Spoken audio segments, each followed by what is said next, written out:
तो कानून से बड़ा अपने को समझने वाला फिरोज और कानून से बड़ा समझने वाला व्यक्ति के साथ प्रशासन जो किया है सही किया है, वो अपराधी था, प्रशासन को चुनौती दे रहा था और वो नेपाल से आ रहा था, उसकी गतिविधियां राष्ट्रद्रोहियों के साथ लिपी हुई थी और वो भारत नेपाल सीमा में दारूबादों से मिला हुआ था। पूरे बिहार में अपराध के सरगना कि यदि कोई संरक्षक है तो तेजस्वी यादव जी है। लालू यादव जी की जवानी की सरकार में तुलसी सिंह भी मार खा के गए थे। इसलिए फिरोज जी आप अपनी चिंता काहे करते हो, तुम्हारे मंत्री भी पीटे जा चुके हैं उस घटना। इमाम साहब को देशद्रोही कहते हैं आप, तो आप जांच कराइए इमाम साहब के ऊपर। इससे पहले अगर किसी तरह का कोई गलत एलिगेशन है तो आपको कौन रोकता है? इनको गिरफ्तार करके जेल भेजवाइए। आप में दम है अगर तो आप कहते हैं कि डबल इंजन का सरकार है। दोस्तों अभी हमारे साथ मौजूद हैं शिवशंकर यादव जी, जो ज़िला महासचिव हैं मधुबनी आरजेडी के और पूर्व में जो है ज़िला परिषद सदस्य भी रह चुके हैं। अभी आप तमाम लोग जानते हैं पिछले दिनों हमने आपको एक खबर बताई थी कि किस तरीके से मधुबनी ज़िला अंतर्गत बेनीपट्टी थाना क्षेत्र के कटैया निवासी एक मस्जिद के इमाम जनाब इमाम फिरोज़ के साथ पुलिस प्रशासन के द्वारा बर्बरतापूर्ण सलूक किया गया था। ये मामला न सिर्फ बिहार बल्कि हिंदुस्तान के अलग अलग हिस्सों में पहुंचा और इस पूरे मामले को लेकर के नेता प्रतिपक्ष तेजस्वी यादव भी यहाँ कटैया पहुँचे हुए थे।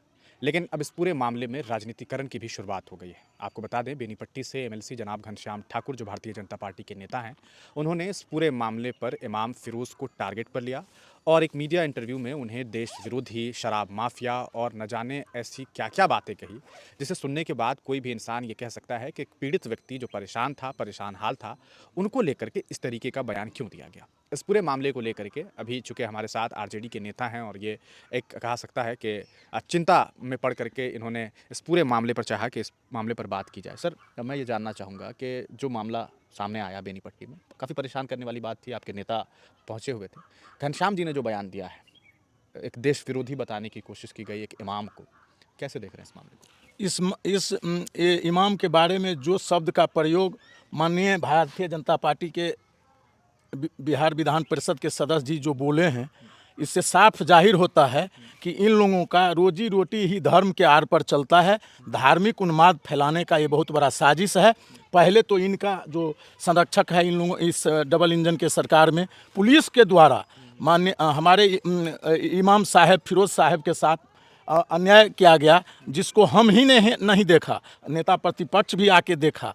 और उतना ही नहीं, सभी दल के जो जिसमें थोड़ा भी मानवीय गुण है, मूल्य है, मर्यादा है, सभी जाति, सभी धर्म, सभी दल के लोगों ने देखा है कि मौलाना साहब के साथ यहाँ के बेनीपट्टी थाना के पुलिस किस तरह का से दुर्व्यवहार किया था। और इस पर मौलाना के बारे में जो बयान माननीय बिहार विधान परिषद के सदस्य के द्वारा दिया गया है शराब तस्करी के बारे में, तो मैं आपके माध्यम से, आपके चैनल के माध्यम से कहना चाहता हूं माननीय विधान परिषद साहब को कि आप जो इस तरह का आरोप लगा रहे हैं, एक तरफ तो पूरे देश में आप ढिंढोरा पीटते हैं कि ये सुशासन का सरकार है, डबल इंजन का सरकार है, तो आपका जो पुलिसिया तंत्र है आज तक इन पर क्यों नहीं कोई कार्रवाई की, क्यों नहीं गिरफ्तार किया और इनको बेरहमी से पीटा गया और इनको मरहम पट्टी लगाने के बजाय आप जब किसी ब्लॉक से आते हैं, इमाम साहब चाहे वो मुसलमान के हो चाहे हिंदू धर्म में पंडित और पुजारी होते हैं, वो आस्था के व्यक्ति होते हैं, वो व्यक्ति ने वो आस्था से जुड़े हुए लोग होते हैं। किसी भी आस्था से जुड़े हुए, चाहे मौलवी हो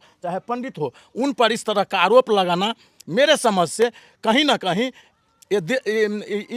इससे घटिया कोई शब्द नहीं हो सकता है। और साथ ही साथ ये वही लोग हैं, ये ब्राह्मणवादी व्यवस्था के वही लोग हैं जो कल तक इमाम के बारे में, मुसलमान के बारे में बड़ा 90 से पहले ये लोग डंका के चोट पर कहते थे, यही ब्राह्मणवादी लोग, मनुवादी लोग, आरएसएस के लोग, कि ब्राह्मण बाभन मियाँ भाई भाई और जात कहाँ से आई। और जब यहाँ के मुसलमान भाई लोग, इस देश के मुसलमान भाई लोग सांप्रदायिकता को छोड़कर समाजवाद में जब से विश्वास करने लगे हैं, तो ये लोग देश के अंदर इसी तरह से घूम घूम के ये लोग सांप्रदायिक दंगा फैलाते हैं, कहीं मॉब लिंचिंग कराते हैं, तो कहीं पुलिस के द्वारा पिटवाते हैं, कहीं इनकाउंटर कराते हैं। आपको आज बता रहे हैं सर्वोच्च न्यायालय का हालात क्या है। अभी सर्वोच्च न्यायालय में एक सिर्फ ब्राह्मण जाति के ही 582 जज हैं।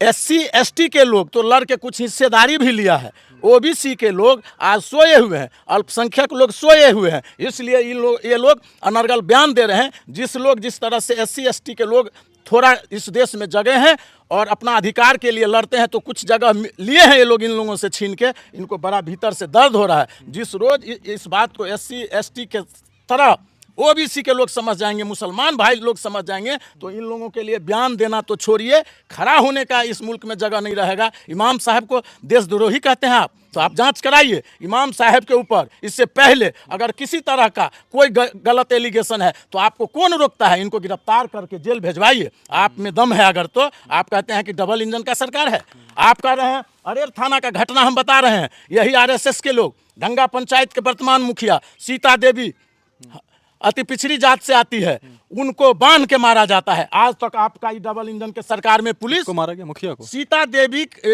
देवी अति पिछड़ी जाति की महिला है, वहाँ के वर्तमान मुखिया RSS भाजपा का है। ये जो मुखिया जी बांध के मार रहे हैं, कोई फुटेज वीडियो सब कुछ है। FIR संख्या हम दे रहे हैं आपको, घटना PS अरेर थाना कांड संख्या 5/23 है। आज तक इनका पुलिस कोई कार्रवाई नहीं करता है। दूसरे तरफ वहीं पर इस घटना के बाद राम गुलाम राम जी हैं, जो दलित समाज महादलित समाज से आते हैं, उनका FIR नहीं लिया जाता है और दर दर के ठोकर खाते हैं। आपको लगता है कि मनुवादी सिस्टम से देश चल रहा है? पूरे RSS, ये भाजपा का तंत्र नहीं चला रहा है, ये RSS चला रहा है। और RSS के इशारे पर ही पूरे देश में जहाँ जहाँ भाजपा डबल इंजन का सरकार है, कहीं पिछड़ा को अति पिछड़ा से, कहीं अति पिछड़ा को पिछड़ा से, कहीं अल्पसंख्यक को दलित से, कहीं अल्पसंख्यक को पिछड़ा वर्ग के लोग से, कहीं अल्पसंख्यक को अति पिछड़ा से लड़ा के ये अपना रोजी रोटी तलाशते हैं। मैं आपके माध्यम से मैं आपको धन्यवाद देना चाहता हूं कि आम लोगों को भी आप सुनने का काम करते हैं और लोगों के बात को रखते हैं। और मैं बताना चाहता,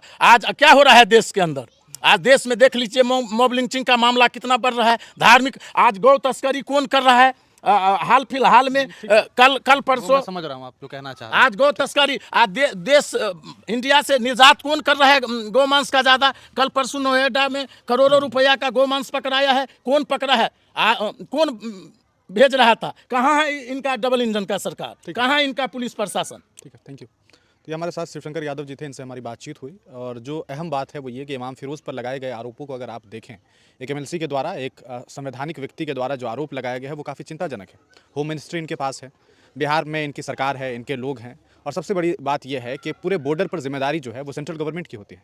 सोचने वाली बात है, जिस इमाम के ऊपर ये आरोप लगाया गया कि नेपाल से ये शराब की तस्करी करते हैं, आखिरकार इनके लोग कहाँ हैं?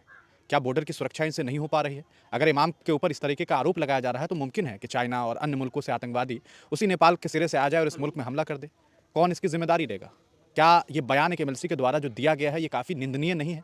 एक इमाम को आप देशद्रोही, राजद्रोही बताने की कोशिश कर रहे हैं, इससे ज़्यादा शर्मनाक बात क्या हो सकती है? एक MLC का ये हक बनता है, हुकूक बनता है कि वो आम आवाम की जो है वो कहा सकता है मदद करें। उनको तो चाहिए था वो इस दर पर पहुँचते और यहाँ पहुँच करके ये कहते कि हम आपकी मदद के लिए यहाँ पहुँचे हों। लेकिन जो बयान उन्होंने दिया है वो कहीं ना कहीं राजनीति से प्रेरित बयान लगता है। और यही बात जो है कहीं ना कहीं RJD के नेता भी कहना चाह रहे हैं कि बिहार ही नहीं बल्कि देश में एक ऐसा माहौल बनाया गया है सांप्रदायिक तनाव जैसा, इस तरीके का स्टेटमेंट दिया जाता है। इस पूरे मामले को लेकर के आपका क्या विचार है? कमेंट सेक्शन में हमें ज़रूर बताइएगा।